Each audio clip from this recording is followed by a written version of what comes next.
तो ये कहानी शुरू होती है एक बूढ़ी औरत हेल्गा को दिखाते हुए, जिसके अपार्टमेंट में कोई अजीब कीड़ा घुस आया था। हेल्गा को भूलने की भी बीमारी थी, इसीलिए वो सब बातें अपनी वॉल पे लिख लिया करती थी। वहीं से वो हेल्पलाइन का नंबर देखते हुए कॉल करती है और एक लड़का उसके घर आ जाता है। आते ही उसने देखा कि हेल्गा की एयर कंडीशन से अजीब ग्रीन कलर का लिक्विड निकल रहा था, जो बहुत ही ज्यादा बदबूदार भी था। खैर, अब वो हेल्गा को डोर नॉक करता है। हेल्गा के दरवाजा खोलते ही वो उससे सवाल करता है, आपके घर के बाहर ऑलरेडी एक इमरजेंसी वैन खड़ी है, अगर वो लोग आपकी मदद को आ गए थे तो आपने दोबारा कॉल क्यों की? ये लोग कहाँ हैं? जब आप में हेल्गा बताती है मुझे भूलने की बीमारी है, मुझे नहीं याद कि वो लोग कहाँ है।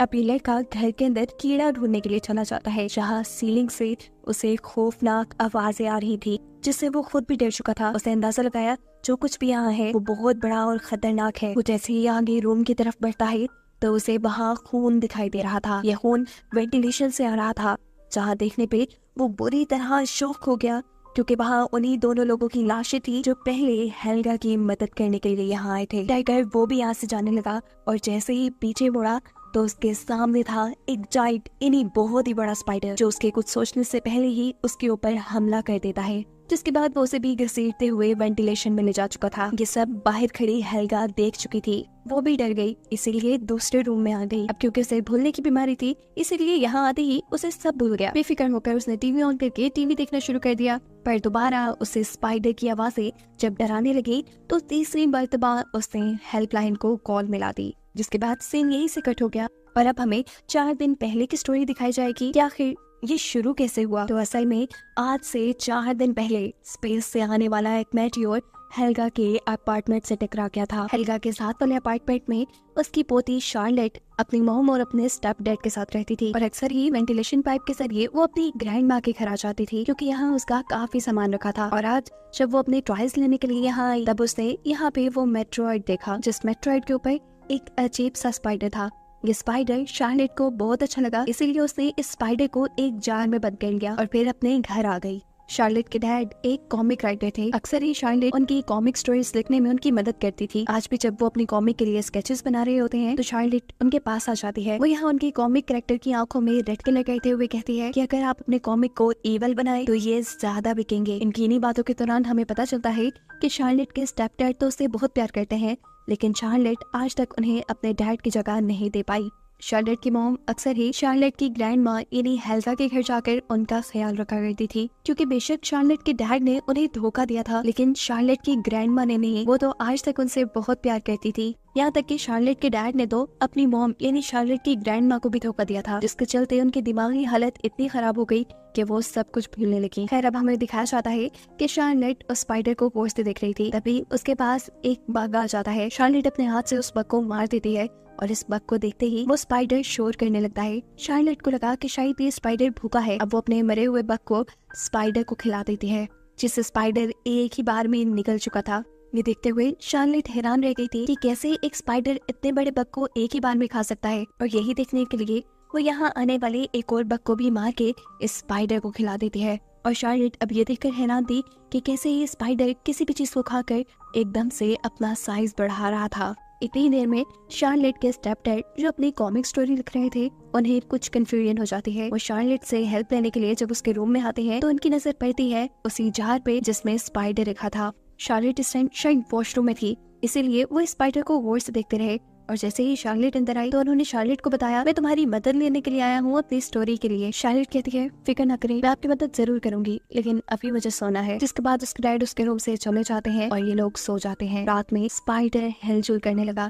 शायद उसे भूख लग रही थी और जितना उसने खाना खाया था उतना उसके लिए काफी नहीं था। बड़ा शिकार ढूंढने के लिए ये स्पाइडर इस जार से निकल जाता है। वेंटिलेशन पाइप से होता हुआ वो एक दूसरे अपार्टमेंट में चला गया, जो शार्लेट की स्टेप डैड की मॉम का था, यानी शार्लेट की सेकंड ग्रैंड माँ। ये स्पाइडर शार्लेट की सेकंड ग्रैंड मॉम के पेरेट के ऊपर हमला कर देता है। सुबह होने पर जब ग्रैंड मॉम ने उसे देखा तो उन्होंने जोर से चीख लगाई, जिसे सुनते हुए शार्लेट के डैड उनके घर पहुंचे और वहाँ जाकर उन्होंने देखा कि किसी ने उनके पैरेट को बहुत बुरे तरीके से मारा था, यहाँ तक कि उसकी हालत भी देखने के काबिल नहीं छोड़ी थी।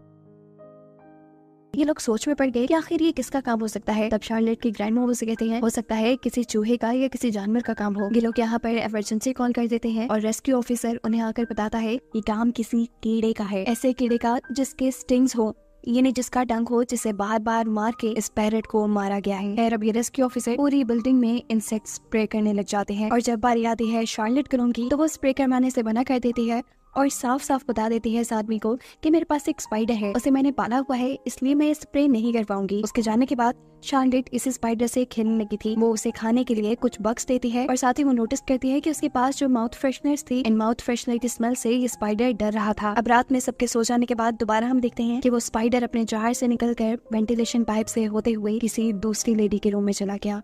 स्पाइडर को देखते हुए उस लेडी का डॉग भौंकने लगा था।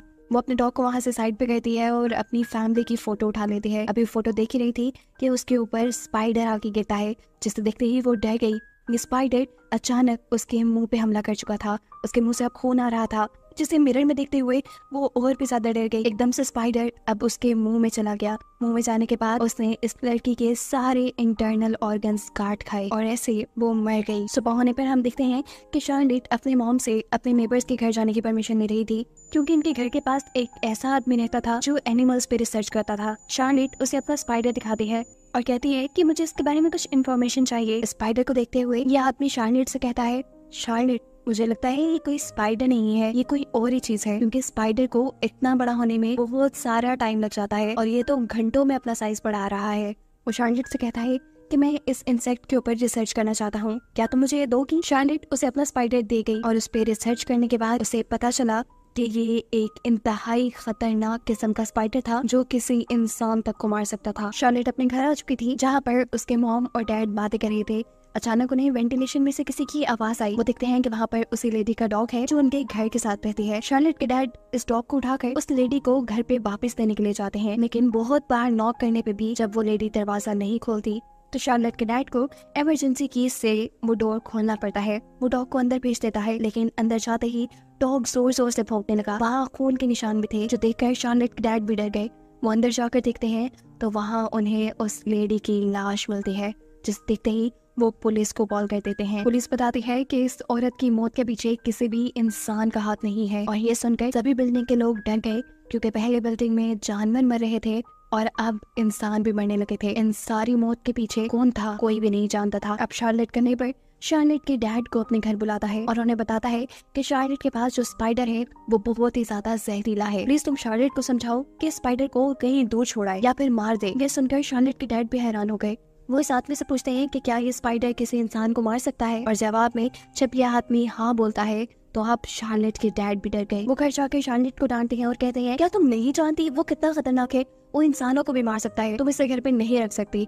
शार्लेट इस चीज का जवाब बहुत ही बदतमीजी से देती है और कहती है आप मेरे डैड नहीं, आप मुझे डांट नहीं सकते और कोई रिस्ट्रिक्शन भी नहीं लगा सकते मेरे पे। मैं जानती हूँ ये स्पाइडर अच्छा है और इसे मैं अपने पास रखूंगी, ये मेरा फैसला है। सीन कट होकर हमें रात का सीन दिखाया जाता है। शार्लेट ने जिस आदमी के घर उस स्पाइडर को रखवाया था, उस आदमी के सभी जानवरों को ये स्पाइडर खा चुका था, जिसके बाद अब वो वेंटिलेशन में आ चुका था। शार्लेट अपनी मरी हुई नेबर के डॉग को अपने घर पे ले आई थी। ये डॉग अब वेंटिलेशन को देखकर जोर जोर से भौंकना शुरू कर देता है, जैसे उसे पता हो कि इस वेंटिलेशन में कोई खतरा है। सीन कट होकर हमें शार्लेट की सेकंड ग्रैंड मॉम का घर दिखाया जाता है, जहाँ उन्हें अपनी बिल्ली नहीं मिल रही। वो उसे बहुत ढूंढती हैं और अचानक उन्हें अपनी बिल्ली की आवाज वेंटिलेशन में से आती है। वो वेंटिलेशन में जब उसे लेने के लिए गई तो यहाँ मौजूद बग अचानक ही उनके ऊपर हमला कर देता है। वो उन्हें बुरी तरह जख्मी कर चुका था कि अब वो लेडी किसी को मदद के लिए आवाज भी नहीं दे पा रही थी। ये समझ लें कि वो अपनी आखिरी सांसें गिनने लगी। यहाँ शार्लेट के घर पे शार्लेट के मॉम डैड दोनों ही लड़ रहे थे। शार्लेट को ये चीजें बिल्कुल पसंद नहीं थी, इसलिए वो अपने भाई को वहाँ से उठाती है और अपने रूम में ले जाती है। साथ ही साथ उसने अपने कानों पे हेडफोन भी लगा लिए ताकि वो अपने मॉम डैड की लड़ाई न सुन सके।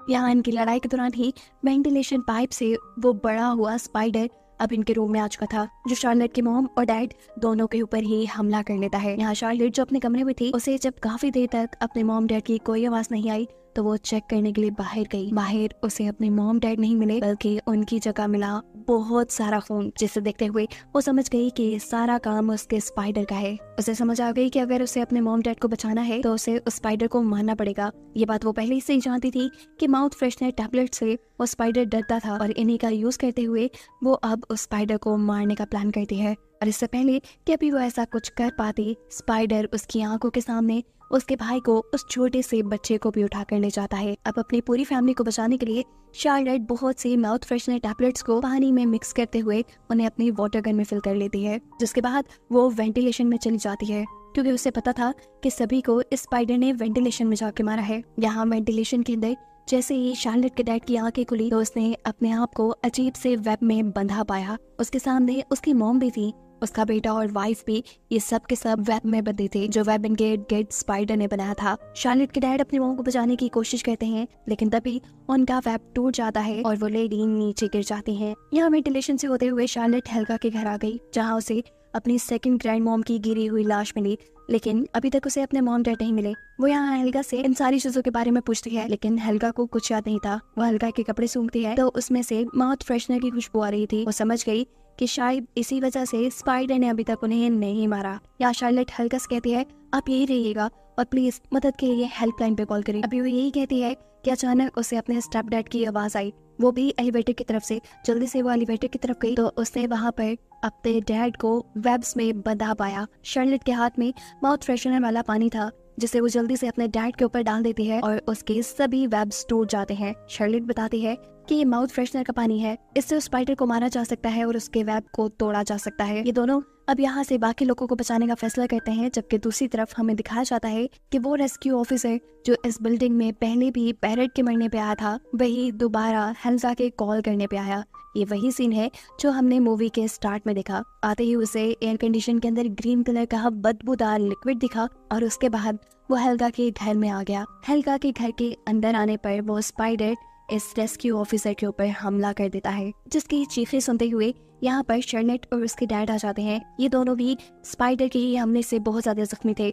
वो इस आदमी को बचाना चाहते थे, लेकिन तभी इनके सामने स्पाइडर आ गया। तब शार्लेट के डैड अपने हाथ में पकड़ा हुआ माउथ फ्रेशनर वाला पानी उसके ऊपर डाल देते हैं, जिससे डरकर ये स्पाइडर यहाँ से चली जाती है। अब रेस्क्यू ऑफिसर उन्हें बताते हैं कि उसके पास एक नेल गन है, इसके जरिए वो स्पाइडर को मार सकते हैं। और जैसे ही स्पाइडर उनके सामने आती है, ये आदमी स्पाइडर के ऊपर अपनी नेल गन से हमला कर लेता है, जिसके बाद वो देखते हैं कि स्पाइडर के अंदर से ब्लू कलर का खून निकल रहा था। इस सारी लड़ाई के दौरान एक नेल गन वहाँ लगे फायर अलार्म के ऊपर भी लग गई, जिसकी वजह से बिल्डिंग में मौजूद सारे वाटर स्प्रिंकलर्स ऑन हो गए। इनके ऊपर पानी की बारिश होना शुरू हो गई, जिससे माउथ फ्रेशनर का पानी जो इन्होंने अपने ऊपर डाला था, जिसकी वजह से वो स्पाइडर इनके करीब नहीं आ रहा था, वो सारा पानी धुलने लगा था। इसलिए स्पाइडर का खतरा उनके ऊपर बढ़ता गया और इसी चीज का फायदा उठाते हुए स्पाइडर वहां आकर उस रेस्क्यू ऑफिसर को ले जा चुका था। अपनी बाकी फैमिली को बचाने के लिए शार्लेट और उसके डैड आगे बढ़ते हैं और देखते हैं कि शार्लेट की मॉम और भाई को स्पाइडर ने गार्बेज टनल के अंदर रख दिया था, जिनको बचाने के लिए ये दोनों ही टनल के अंदर चले जाते हैं।